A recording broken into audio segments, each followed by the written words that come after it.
Hello my dear peoples, good morning all of you and how are you? I hope you are healthy, wealthy and safe. Class जैसा कि हम लोग पढ़ रहे हैं unit 14, 15, 16, 17 आ गए हैं वेलफेयर इकोनॉमिक्स। सो हम लोग क्लास ब्लॉक 5th में बात कर रहे हैं। ब्लॉक 5th में देखेंगे वेलफेयर इकोनॉमिक्स, और वेलफेयर इकोनॉमिक्स में क्लास में आपको रिकॉल करना चाहता हूँ। आपको मैंने मार्केट फेलियर का मेन रीज़न क्या है, और उस रीजन में चाहे वो पब्लिक गुड्स हो, चाहे वो एक्सटर्नलिटीज़ हो, चाहे वो मिसिंग मार्केट हो, चाहे असिमेट्रिक इन्फॉर्मेशन हो, सबको मैंने इंडिविजुअल करा दिया है। इसके बाद क्लास इसके साथ साथ मैंने आपको परफेक्ट कंपटीशन में मार्केट सक्सेस यानी कि जो मेन वेलफेयर की कंडीशन होती है, पेरेटो और पिगुएन, मार्शल और वार्नर्स का जो जनरल इक्विलिब्रियम है, इसके साथ साथ पेरेटो ऑप्टिमलिटी, और पेरेटो ऑप्टिमलिटी में आपको मैंने सारी कंडीशन कंज्यूमर के साथ, प्रोड्यूसर के साथ, ठीक है, कंज्यूमर प्रोड्यूसर एक साथ, so we can say technical efficiency plus allocative efficiency करा चुका हूँ। तो क्लास आपसे रिक्वेस्ट ये है कि आप इसको सीक्वेंस वाइज सारा देख लेना, और मैंने आप लोगों के लिए मैंने इसको वीडियो यूट्यूब पे डाल दिए हैं, तो प्लीज़ आप उसको सीक्वेंस वाइज एक बार देख लेना। और ये जो पढ़ा रहा हूँ इसको भी रिकॉर्ड करके मैं अपलोड कर दूंगा, तो आप लोगों को एक हेल्प हो जाएगा कि स्टार्टिंग से एंड तक कैसे जाना है। क्लास जैसा कि हमने डिस्कस किया था आपके साथ कि वेलफेयर इकोनॉमिक्स की बात करते हैं, तो वेलफेयर इकोनॉमिक्स में ये क्लासिकल इकोनॉमिक्स थे, लेकिन अब हम बात करते हैं कि कई लोगों ने इस पेरेटो ऑप्टिमलिटी को यानी कि पेरेटो की कंडीशन को चैलेंज किया। क्योंकि पहले देख लो, आपको ये देखना कि वेलफेयर जो है, जो इकोनॉमिक वेलफेयर की बात करते हैं, उसमें जो कंडीशन है पेरेटो की, वो बहुत रेयर ही फुलफिल होती है। वाई?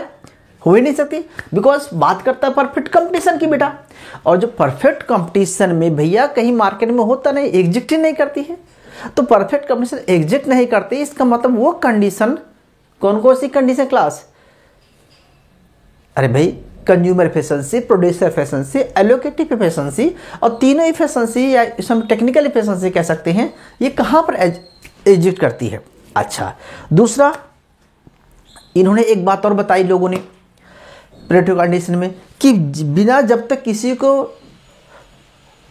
वर्स किए बिना किसी को आप बेटर ऑफ नहीं कर सकते। तो अगर किसी को बेटर कंडीशन में लाना है तो किसी को वर्स करना पड़ेगा।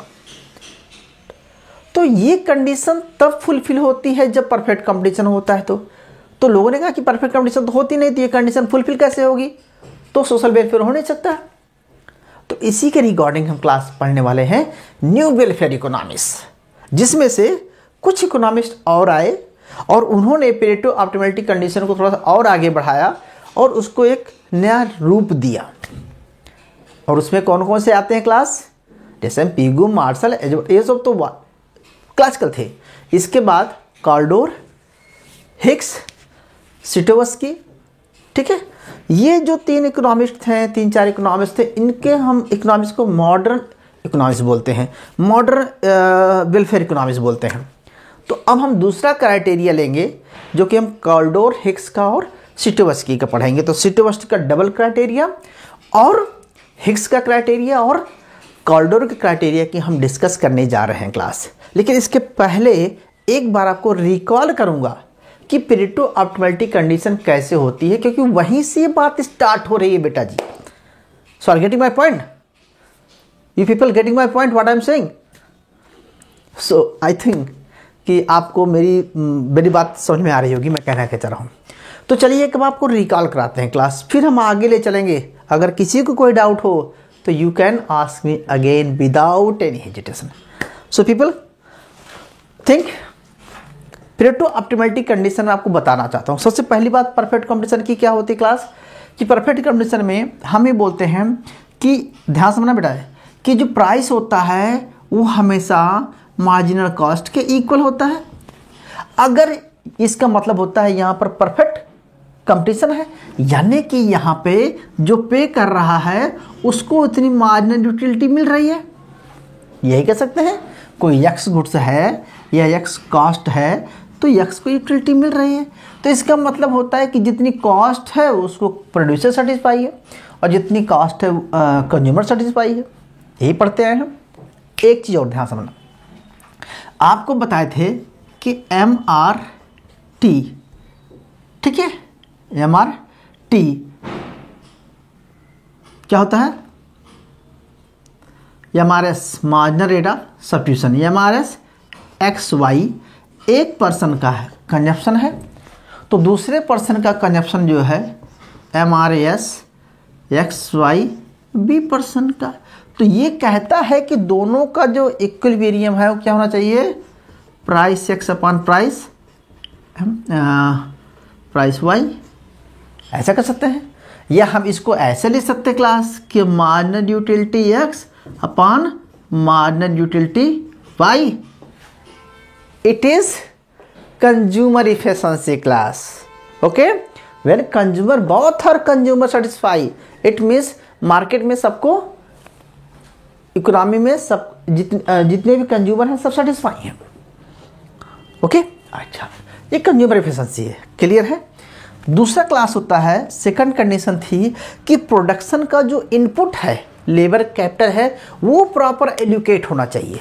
इसमें क्या था कि जो गुड्स एंड सर्विसेज है वो प्रॉपर कंज्यूमर में एलोकेटिंग है, तो कंज्यूमर एलोकेटिंग। अगर हम प्रोड्यूसर की साइड से बात करें क्लास, प्रोड्यूसर की साइड से बात करें तो वहाँ पर लेबर और कैपिटल यानी कि इनपुट फुली एलोकेटेड है। किस में एलोकेटेड है? एक्स वाई को प्रोड्यूस करने में लेबर कैपिटल फुली ऑक्यूपाइड है। ओके, सो इट मीन्स कि वहाँ पर ऑप्टिमम यूटिलाइजेशन ऑफ रिसोर्स हो रहा है, ठीक है। और ऑप्टिमम यूटिलाइजेशन रिसोर्स का मतलब है कि प्रोड्यूसर मैक्सिमम से मैक्सिमम प्रोडक्शन कर रहा है और अच्छी रेट पे बेच रहा है और उसका प्रॉफिट निकल रहा है, वो सेटिस्फाई है, ठीक है। अच्छा, उसको कैसे लिखते हैं क्लास? उसको ऐसे बोलते हैं हम, ये हमारा TS याद है, लेबर कैपिटल लिखते थे आप यहाँ पर। लेकिन हमारे पास अगर एक फर्म है, यहाँ दूसरे करेंगे MRTS लेबर कैपिटल, एक दूसरी फर्म है। तो अगर दो प्रोड्यूसर हैं, दो फर्में हैं और दोनों में लेबर कैपिटल है, तो दोनों फर्मों में लेबर कैपिटल प्रॉपर एलोकेट है। इसका मतलब यही हो रहा है। तो इसका मतलब आगे क्या लिखेंगे? Price of labour, price of capital, ये लिखेंगे। या हम इसको ऐसे लिखेंगे, क्या लिखेंगे बेटा जी? ओके, इसको हम लिख देते हैं बेज, इसको आप R लिख सकते हैं, रेंट। और बेस किसके बराबर है? जितनी मार्जिनल प्रोडक्टिविटी ऑफ लेबर है, और ये किसके बराबर है? जितनी मार्जिनल प्रोडक्टिविटी ऑफ कैपिटल है। इस गेटर माई मतलब आई थिंक आप मेरी बातों को समझ गए होंगे। प्रोड्यूसर एफिशिएंसी हो गया, क्लियर है। I am recalling you last class. Okay, now third condition क्या थी क्लास? थर्ड ये थी कि MRT marginal rate of technical substitution XY is equal to, बोलो MRS XY। ऐसा कर सकते हैं बेटा जी, कह सकते हैं आप। ओके, याद आया कुछ? अगर मैं क्लास ऐसे बनाऊं, ध्यान से बना, अगर मैं क्लास ऐसे बनाऊं तो ये क्या हो जाएगा? ये MRTS दिखाएगा। क्या दिखाएगा? MRTX दिखाएगा। और अगर मैं क्लास किसी एक पॉइंट पे जाऊं तो ये क्या दिखाएगा? MRS। अगर मैं ऐसे कर दूं तो क्या दिखाएगा? ये तो MRS XY दिखाएगा, इसका स्लोप। और इसका स्लोप क्या दिखाएगा? MRTS दिखाएगा। Getting my point? अच्छा, और ये क्लास ये क्या होता था? एक लाइन होती थी जिसे हम ड्रा करते थे, ये आइसो कॉस्ट लाइन हो कह सकते हैं या आइसो बजट लाइन कह सकते हैं। मतलब ये बजट लाइन भी है और आइसो कॉस्ट लाइन है। ये बजट लाइन है, इसको हम कॉस्ट लाइन बोलते हैं। ये प्रोडक्शन पॉसिबिलिटी कर्व है। इसका मतलब प्रोड्यूसर इतना, यहाँ पर अगर हम X की गुड्स की बात करें, यहाँ पर Y गुड्स की बात करें, लेबर कैपिटल एज्यूम बात करें, तो इसका मतलब ये क्या हो गया ऑप्टिमम पॉइंट हो गया, बिल्स पॉइंट हो गया, जहां पर प्रोड्यूसर एंड कंज्यूमर बोथ और सेटिस्फाई हो रहे हैं, यानी कि क्लास इस केस पे price of labour, price of capital, margin productivity of labour upon margin productivity of capital, सब कुछ बेटर हो रहा है। इसको क्या बोलते थे बेटा जी? इसी को बोलते हैं एलोकेटिव एफिशिएंसी, और इसी को बोलते हैं ऑप्टिमम यूटिलाइजेशन ऑफ रिसोर्सेस। इस मतलब ये कंडीशन है जहां पर फुलफिल होती है। लेकिन कंडीशन क्लास क्या है? इसकी कुछ एजम्पशंस थी, और एजम्पशन ये है कि there is a perfect competition होना चाहिए। तो कभी ऐसा तो होता नहीं, क्योंकि परफेक्ट कंपटीशन होगा तभी ये क्लास, इट मीन्स अगर ये इक्वल नहीं है तो वेलफेयर नहीं होगा। इतना समझ में आ गया? ओके। तो क्लास ये हम पिछली क्लास में रिकॉल कर रहे थे आपको। अब बताना चाहते हैं कि पेरेटो ऑप्टिमलिटी कंडीशन के अकॉर्डिंग क्या था। पेरेटो ऑप्टिमलिटी कंडीशन ये कहना चाहती थी, समझ रहे ना, कि अगर किसी को बेटर करना है, किसी को बेटर करना है तो किसी को वर्स करना पड़ेगा। एक चीज़ आपने होगा कि प्रोडक्शन पॉसिबिलिटी कर्व तो है ये, ठीक है, और एक चीज़ होता है उसको बोलते हैं क्लास हम यूटिलिटी पॉसिबिलिटी कर्व, या यूटिलिटी पॉसिबिलिटी कर्व मतलब होता है कि कितना उसको यूटिलिटी मिल रही है, ठीक है, एक पर्सन को। तो इसका मतलब होता है कि हम आपको समझाना चाहते हैं कि मान चलो क्लास हम थोड़ी देर की मान लें कि यहाँ पर ध्यान समझना, यहाँ पर एक पर्सन है और यहाँ पर एक बी पर्सन है, ओके, और यू मान चलो यू इस पॉइंट पर सेटिस्फाई है। इसका मतलब क्लास कि ए को इतनी यूटिलिटी मिल रही है, बी को इतनी यूटिलिटी मिल रही है, ओके। तो बी और ए को यूटिलिटी मिल रही है। पेरेटो कंडीशन के अकॉर्डिंग कहना था कि अगर किसी को वेलफेयर को बेटर करना है तो किसी को कम किए बिना किसी को बढ़ा नहीं सकते हैं। तो अगर कहता है कि एक ऐसा इकोनॉमिक चेंज जिससे यहाँ पर चला जाए, तो इसका मतलब होता है कि इसका कम हो जाएगा और इसका वेलफेयर बढ़ जाएगा, ठीक है। तो पेरेटो ऑप्टिमलिटी कंडीशन ये थे कि सिंपल क्लास कि क्या था बेटा, कहा जाता है कि लेकिन इसको अनअचीवेबल है। देखो ये सिचुएशन है कि वेलफेयर होगा, लेकिन इस सिचुएशन को क्योंकि परफेक्ट कंडीशन में ये चीज़ एज्यूम पाई जाती है, तो हिक्स और कोल्डर ने चेटोवस्की ने, हम न्यू क्लासिकल की बात कर रहे हैं, पिछले नहीं जा रहे हैं, वो ये कहना चाहता है कि ये तो अनअचीवेबल है, इसको तो हम अचीवमेंट कर ही नहीं सकते हैं, तो सोशल वेलफेयर हो ही नहीं सकता है। अच्छा, तो इन लोगों ने एक नया थॉट दिया, नई आइडिया दिया, और उस थॉट को, उस आइडिया को बोलते हैं क्लास न्यू वेलफेयर इकोनॉमिक्स। और न्यू वेलफेयर इकोनॉमिक्स का जो मेन अप्रोच थी वो थी कौन सी? कंपेसेशनरी अप्रोच, क्षतिपूर्ति का सिद्धांत। क्षतिपूर्ति का सिद्धांत ये क्या था क्लास? तो क्षतिपूर्ति का सिद्धांत प्रिंसिपल ऑफ कंपेसेशनरी कह सकते हैं, प्रिंसिपल ऑफ, हम पढ़ने जा रहे हैं क्लास, आप ऐसा लिख सकते हैं कोल्डर हिक्सियन क्राइटेरिया, ठीक है, कोल्डर या compensatory principle of Hicks and Kaldor, दो ले सकते हैं। तो अगर हम कोल्डर की बात करें तो हम पहले कोल्डर पढ़ाते हैं आपको और फिर हिक्स पढ़ाएंगे, लेकिन नहीं, मैं एक साथ दोनों चीज़ आपको समझाना चाहता हूँ क्लास। ध्यान से समझना है, अच्छे से समझना है कि इस पेरेटो की कंडीशन को, पेरेटो जो फुलफिल होता है, पेरेटो फुलफिल नहीं हो पा रहा है। जब ये फुलफिल नहीं हो पा रहा है तो उसके लिए बोला कि एक नया अप्रोच दिया, कंपेसेशनरी अप्रोच। कंपेसेशनरी में कहता है कि जो लोग प्रॉफिट में हैं, एक ऐसा इकोनॉमिक चेंज, देखो बात समझना कि कोई पॉलिसी आती है, कोई इकोनॉमिक पॉलिसी आती है, ठीक है, ठीक है, कोई पॉलिसी है क्लास। अब ये पॉलिसी क्या करेगी? किसी को गेन होगा, ठीक है, किसी को गेन होगा और कोई लूजर होगा। तो कोई गेनर होगा और कोई लूजर होगा। ये कहना चाहता है कि एक ऐसा इकोनॉमिक चेंज, एक ऐसा ट्रांसफॉर्मेशन जिससे इकोनॉमी में चेंज आएगा और उस इकोनॉमी के चेंज से किसी पर्सन को ज़्यादा गेन होता है और किसी पर्सन को लॉस होता है। तो जो गेनर है, जिसको ज़्यादा प्रॉफिट हो रहा है, वो प्रॉफिट में से, अपने प्रॉफिट में से जो लूजर है उसको दे देगा कंपेसेशनल रूप में, तो वह एक वेलफेयर कहलाएगा। कहना चाहता है कि एक ऐसा इकोनॉमिक चेंज जिससे एक पर्सन को, इंडिविजुअल पर्सन को इतना गेन हो कि वो उस अपने गेन में से इंडिविजुअल लूजर को अगर कंपेंसेट कर दे तो वह एक बेटर सिचुएशन मानी जाएगी, या एक वेलफेयर इकोनॉमी, वह फिर वेलफेयर माना जाएगा कि वो वेलफेयर हुआ, वेलफेयर इंक्रीज हो रहा है। क्लास अब हम क्लास आपके एक कॉल्डर और हिक्स का जो क्राइटेरिया है उसको एक ग्राफ में समझाते हैं। क्लास ये जो DE है यह क्या है, यूटिलिटी पॉसिबिलिटी कर्व है। यूटिलिटी पॉसिबिलिटी कर्व गिवन है उसका, और ये वेरियस पॉइंट है जहाँ पर वो दोनों का एलोकेशन हुआ है। मान के चलो यहाँ पर A की यूटिलिटी है, यहाँ की B की यूटिलिटी है। क्लास ये कहना चाहता है कि इकोनॉमिक वेलफेयर कब होगा, क्योंकि अगर मैं PUG की बात करूँ, पेरेटो ऑप्टिमलिटी की अकॉर्डिंग बात करें तो कहता है कि कोई भी चेंज होगा एक को बेटर किए बिना दूसरे को वर्सेस किए बिना एक को बेटर नहीं कर सकते। ये किसी कंडीशन थी, पेरेटो ऑप्टिमलिटी कंडीशन थी। वो ये कहता है क्लास अगर मान चलो आप G पे पॉइंट पे हैं, अगर G पॉइंट पे हैं तो G से अगर आप S पॉइंट पे आते हैं तो किसकी यूटिलिटी कम हो रही क्लास, B की यूटिलिटी कम हो जाएगी, और क्या होगी, A की यूटिलिटी इंक्रीज हो जाएगी।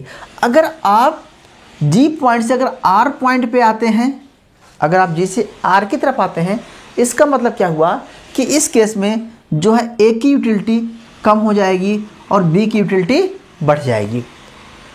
तो कहते हैं कि किसी एक को बेटर किए बिना, बेटर तभी कर सकते हैं जब दूसरे को मतलब वर्सेस करेंगे। क्लास अगर किसी को बेटर करना है और किसी को लूज करके किसी को गेन ज़्यादा होना है तभी इकोनॉमिक रिफॉर्म की बात करता था पेरेटो ऑप्टिमलिटी। लेकिन ये कहता है कि हिक्स कहता है कि ऐसा नहीं है, हमें ऐसा इकोनॉमिक रीएलोकेशन करना है जो कि नया प्रिंसिपल लाए हैं, उसे बोलते हैं कंपेंसेटरी प्रिंसिपल।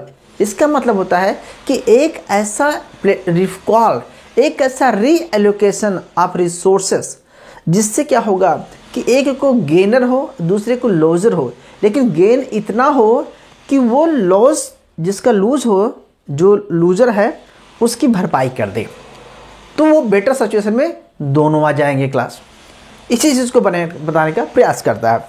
मान के चलो क्लास वो मानते हैं कि कहता है कि सपोज दैट वो Q पॉइंट पे एक Q पॉइंट लेता है, मान चलो ठीक है, एक ऐसा इकोनॉमिक रिफॉर्म अगर Q पॉइंट पे है क्लास, तो अगर R पे जाते हैं Q से, अगर वो कहता है कि R की तरफ जाते हैं, मान चलो हम थोड़ा सा यहाँ लेते हैं क्लास, Q पॉइंट है, Q से Q है, अगर आप इधर जाते हैं या इधर जाते हैं, ओके, तो यह क्या होगा, यह एक सुधार होगा, यह एक वेलफेयर होगा। कहने का मतलब उसका ये था कि अगर हम Q पॉइंट से हैं, Q पॉइंट से अगर R की तरफ जा रहे हैं तो देखो क्या हो रहा है, Q पॉइंट से R की तरफ जा रहे हैं तो क्या होगा कि दोनों की स्थिति में क्या हो रहा है क्लास, दोनों की स्थिति में क्या हो रहा है, दोनों का देखिए, अगर इस केस में है, ठीक है, इस केस में है तो क्या हो रहा है, अगर आप Q पॉइंट से R की तरफ मूव करते हैं तो क्या हो रहा है बेटा जी, इस केस में ये हो रहा है कि एक को B को ज़्यादा यूटिलिटी मिल रही है और A को भी यूटिलिटी बढ़ रही है, दोनों के गेन हो रहा है। यह एक क्या होगा, यह एक इकोनॉमिक वेलफेयर होगा। अगर क्लास Q पॉइंट से प्रोडक्शन के मान जो Q पॉइंट से अगर आप S पॉइंट की तरफ जा रहे हैं तो देखिए क्या होगा, यहाँ पर तो दोनों को बेटर हो रहा था, इस केस में क्या हो रहा है, इसको भी बेटर इतना हो गया, ठीक है, और इस केस में इस पर्सन का क्या हो रहा है, अगर इस पॉइंट से आप इस पॉइंट पे जा रहे हैं मान लो R पे, तो इस केस में क्या हो रहा है, इसकी स्थिति में कोई सुधार नहीं हो रहा है हमारे ग्राफ के अकॉर्डिंग। या हम ऐसा कर सकते हैं, अगर हम इसको यहाँ पर कर दें तो इसका मतलब ये हो जाएगा कि भैया इसको तो ज़्यादा गेन हो गया है, ठीक है, और इसको प्रीवियस पॉइंट से इसको कम गेन हो रहा है।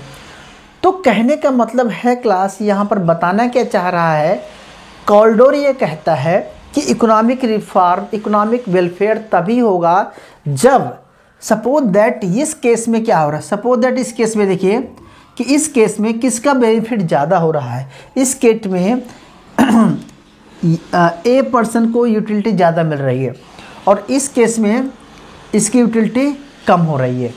और इस केस में अगर हम आर की तरफ जा रहे हैं, अगर हम क्लास आर की तरफ जा रहे हैं तो इसका मतलब क्या हो रहा है कि इसको ज़्यादा यूटिलिटी मिल रही है, इसको भी थोड़ा यूटिलिटी बढ़ रही है, लेकिन एज कम्पेयर टू इसको ज़्यादा गेन हो रहा है, इसको कम गेन हो रहा है। क्लियर समझ? तो कहता है कि अगर हम Q से अगर R की तरफ जाते हैं, ठीक है, Q से अगर हम G की तरफ जाते हैं तो दोनों का वेलफेयर हो रहा है। Q की तरफ अगर हम इस पॉइंट पे जाते हैं, मान चलो कोई N पॉइंट लेते हैं तो दोनों का वेलफेयर हो रहा है, मतलब एक हायर सेटिस्फेक्शन हो रहा है। देखो इसका मतलब होता है कि आप इस पॉइंट पे हैं तो प्रोडक्शन पॉसिबिलिटी कर्व हमारा यहाँ पर है, हमने आपको पिछली बताया थे क्लास, तो अभी आपको समझा रहे थे कि ये हमारा आइसो कॉस्ट लाइन है, मतलब प्रोडक्शन पॉसिबिलिटी है कर्व है, और इस प्रोडक्शन पॉसिबिलिटी कर्व है तो प्रोडक्शन के पॉइंट ऑफ व्यू से है, और इसी को हम अगर यूटिलिटी में मेजर करने तो यूटिलिटी पॉसिबिलिटी कर्व हो जाएगा। और इस पॉइंट पर मान चलो कि इक्विलिब्रियम है, इस पॉइंट मान चलो इक्विलिब्रियम है, तो ये सेटिस्फेक्शन है दोनों पॉइंट का। तो इसका मतलब होता है कि अगर हम इस पॉइंट पे हैं तो यहाँ पर कंज्यूमर प्रोड्यूसर बहुत सारा सेटिस्फाई है, इकोनॉमिक वेलफेयर हो रहा है। अगर ऐसा रिफॉर्म जिससे क्या होगा कि ये ऊपर की तरफ चला जाए और ऊपर की तरफ जाकर के यहाँ पर चला जाए तो क्या होगा क्लास, यानी कि यहाँ से यहाँ चला जाएगा तो क्या होगा, दोनों का बेटर हो गया। और अगर आप यहाँ पर आते हैं, ठीक है, तो एक का कम हो गया, एक का ज़्यादा हो गया, और अगर इसके सामने रहते हैं तो दोनों का बढ़ रहा है। तो कॉल्डोर ये कहना चाहता है कि इकोनॉमिक वेलफेयर तभी होगा जब गेनर जो है लूजर को इतना, लूजर से इतना ज़्यादा हो जाए, जो जैसे जिसका लॉस हो रहा है, लॉस होने, देखो हिक्स कहता है कि जिसका लॉस हो रहा है, लॉस होने वाले पर्सन से जो गेनर वाले पर्सन का गेन ज़्यादा हो, ठीक है। अगर कहने का मतलब है कि अगर ई पर्सन है, अगर इसके 10 रुपये का लॉस हो रहा है तो बी पर्सन को, अगर ए पर्सन को 10 रुपये का लॉस हो रहा है इकोनॉमिक पॉलिसी चेंज करने, अगर बी पर्सन को 20 रुपीज़ का फ़ायदा हो रहा है तो बेटर ये होगा कि वो अपने डबल फ़ायदा हो रहा है तो उसमें से कुछ वो जो है ई पर्सन को दे दे, ऐसा एलोकेट किया जाए तो इकोनॉमिक रिफॉर्म होगा, ठीक है। इसी तरह से कहना मेरा, आपको बात में समझ गए होगी कि पेरेटो और कॉल्डर में डिफरेंट क्या है।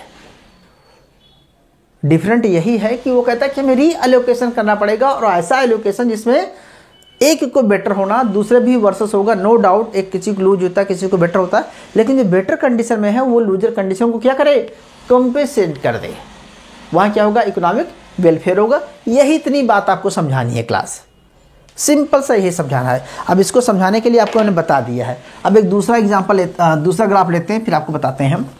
मान के चलो क्लास, वो कहता है, ओके, वो कहता है हम यहाँ पर हैं, ठीक है, आप क्यू पॉइंट पे हैं, ठीक है, अच्छा क्यू पॉइंट पे हैं, ओके, और ये हमारा क्लास आर है, मान चलो ये हमारा एस है, जो भी है। लेकिन वो कहता है कि अगर हम यहाँ पर चले जाते हैं, एक ऐसा रिफॉर्म, एक ऐसा इकोनॉमिक रिफॉर्म जो क्यू से टी की तरफ जाता है, क्यू से टी की तरफ जाता है, तो क्या होगा। अगर क्यू से अगर टी की तरफ मूव कर रहे हैं, इट मीन्स क्या हो रहा है क्लास, इट मीन्स आप देखिए क्या हो रहा है, इसका बहुत लॉस हो जा रहा है, किसका, ठीक है, किसका लॉस हो रहा है, इसका मतलब अगर देखा जाए क्यू तरफ जाएंगे तो टोटली इसका फायदा ज़्यादा हो रहा है, ठीक है, और इसका क्या हो रहा है, लॉस हो रहा है, इसका क्या हो रहा है, लॉस हो रहा है, मान चलो, ठीक है। तो इस केस में क्या करेंगे क्लास, इस केस में क्या होगा, ये कहता चाहना है कि कॉरिडोर ये कहता है कि जो टी पॉइंट पर इक्विलिब्रियम है वो टी पर जो है इसको मैक्सिमम यूटिलिटी मिल रही है, इसको यूटिलिटी कम, बहुत कम हो जा रही है। तो ये क्या करे, ये इस तरह से री एलोकेट किया जाए कि टी से आर की तरफ या जी की तरफ आएगा तो क्या होगा, इकोनॉमिक रिफॉर्म होगा। हम इस क्यू पॉइंट पे, हम यहाँ ग्राफ नहीं बना रहे हैं, क्यू पॉइंट से अगर टी पॉइंट की तरफ जाते हैं, एक ऐसा रिफॉर्म जो पूरी इकोनॉमिक क्यू से टी की तरफ जाए, तो नो डाउट कि एक को ज़्यादा फायदा हुआ, एक को कम हो गया, ठीक है, ये आप यहाँ माने चलो यार क्यू। तो अब देखो, अब किसी इस केस में क्या होगा कि दोनों का लॉस हो रहा है, इसको ज़्यादा प्रॉफिट हो रहा है और इसको क्या हो रहा है, लॉस हो गया। इस केस में क्या हो रहा है, ठीक है, तो इसको इतना लॉस हो गया, लेकिन इसको फ़ायदा कितना हुआ, बहुत ज़्यादा हुआ।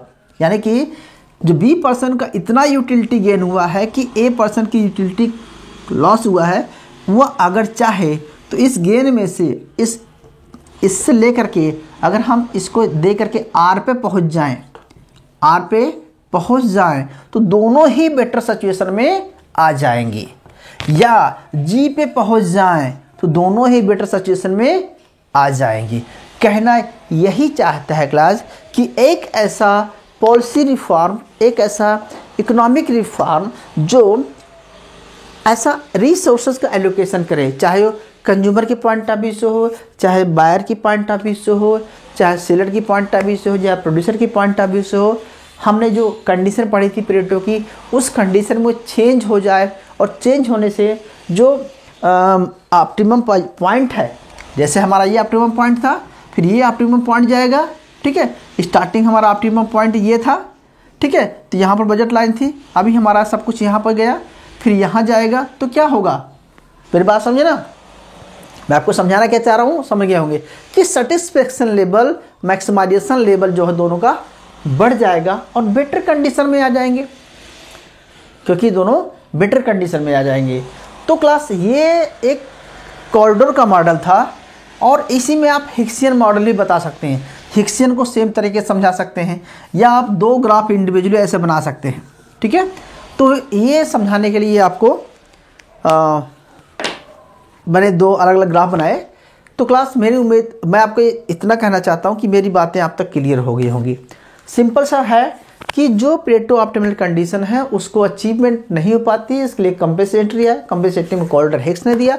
कॉरिडोर हिक्स ये कहना चाहता है कि जो गेनर होता है वो लूजर को क्या है, उसको कंपेंसेट कर देगा, तो इकोनॉमिक वेलफेयर ज़्यादा होगा। सिंपल यही इतनी बात बतानी है, विद ग्राफ बतानी है। यहाँ पर कोई मैथमेटिकल डेरिवेशन नहीं कर रहे हैं, कोई न्यूमेरिकल नहीं कर रहे हैं। बाकी आपको चीज़ें वही प्रूव करना था, वो आप कंडीशन लिख देना कि वेलफेयर की कंडीशन क्या होती है। पेरेटो ऑप्टिमल कंडीशन लिखने के बाद ही आपको इसको प्रूव कर सकते हैं, और बेटर सिचुएशन में दोनों बेटर कंडीशन में आ सकते हैं। क्लास बस इतना ही काफ़ी है।